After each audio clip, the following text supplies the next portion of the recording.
the south. Fight every battle, everywhere, always. In your mind. For centuries, our families fought together against their common enemy. Despite their differences, Together. We need to do the same if we're gonna survive. Because the enemy is real. It's always been real.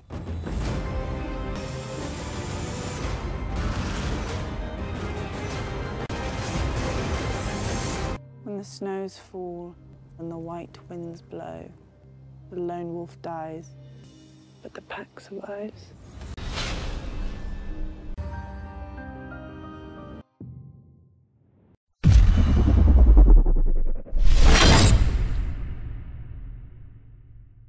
Hello everyone! HBO just released the second trailer almost an hour ago, and the trailer is amazing. I can't put the complete trailer here because of the copyright, but I'll put the link to the full trailer in the descriptions. Make sure to subscribe this channel and also click on the bell next to it so that you won't miss my next videos. So let's take a look at what will happen in season 7. Once again, I'll discuss the dialogues first and the clips later. At first, we hear Littlefinger saying, "Don't fight in the north or the south. Fight every battle everywhere, always in your mind." He is telling Sansa that she needs to fight battles in her mind too, always and everywhere. It means, just like we all predicted, Littlefinger is still trying to tell Sansa not to trust anyone. Just like I said in my previous video, he is trying to get Sansa away from everyone, whether it's Jon or Bran, so that he will be her only friend left. By the way, am I the only one who is freaking out by the fact that Sansa is crying and seems upset? Does this mean someone will die? I really don't want to see another Stark death. I hope she decides to kill Littlefinger and she is upset about it. Then we see Jon saying, "For centuries, our families fought together against their common enemy, despite their differences. Together. We need to do the same if we are gonna survive, cause the enemy is real. It has always been real." He could be saying it to the Northerners because they have fought together for centuries, or he could be saying it to Dany or Cersei.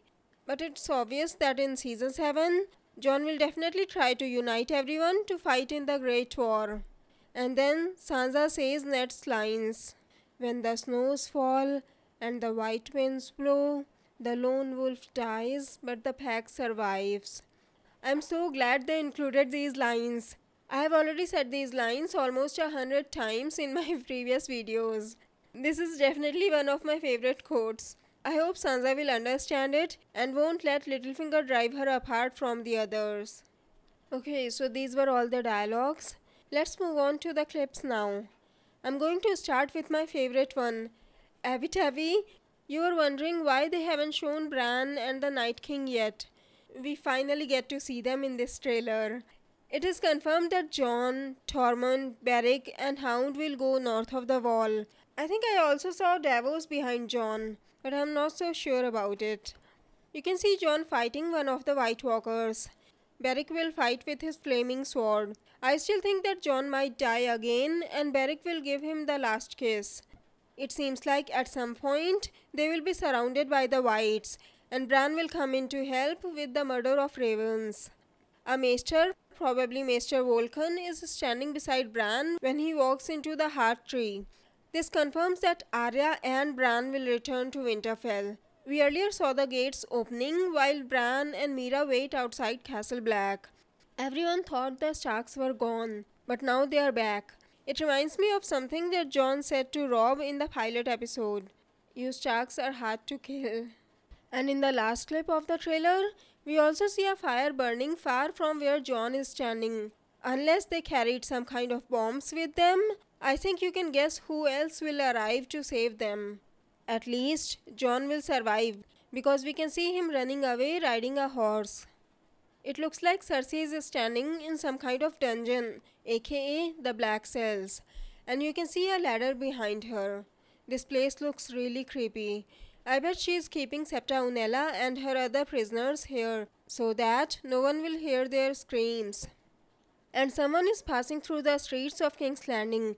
A crowd has gathered to watch them pass. If you have followed my set photo videos, you already know who it is, but I won't say anything in this video because it might be considered a spoiler.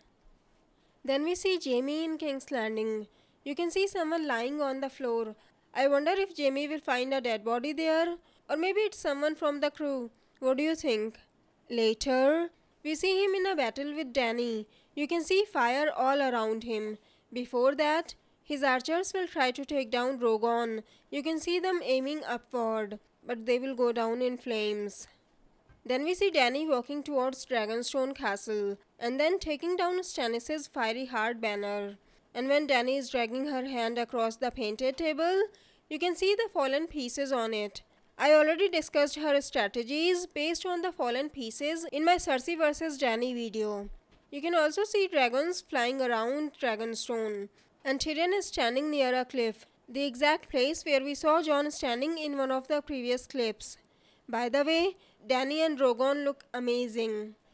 You can also see some random clips of fighting. And remember how I said earlier that we haven't seen any Greyjoy ship at Dragonstone? This clip will explain why. You can see the Greyjoy fleet heading for King's Landing. I guess while Jaime is out fighting Dany, the Unsullied will attack Casterly Rock, and the Greyjoys will attack King's Landing from the sea. We can also see Euron fighting on the ship. Yara and Theon are also on the same ship.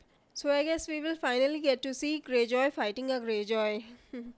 And did you see someone draw a sword in the dragon pit? It's hard to say who this is, but the hairstyle looks like the Hound's.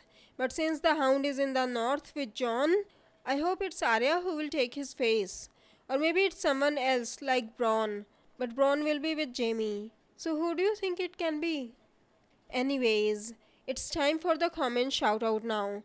Today's comment shoutout goes to Senny Kirby, who said, "Maybe there has to be a Night's King, and if he dies, only a Stark can become the next one to control the hordes of zombies that they created." I agree that it's possible. In the books, Old Nan has said that the 13th Lord Commander of the Night's Watch was a Stark. And I suggested something very similar in my Why the White Walkers Only Turned Craster's Son video. I'll post the link to it in the end. Make sure to check it out. So, what do you think of this trailer? Don't forget to tell us in the comments. If you like this video, please click on the like button below, share the video and subscribe to my channel. Have a great day. Bye bye. See you in my next video.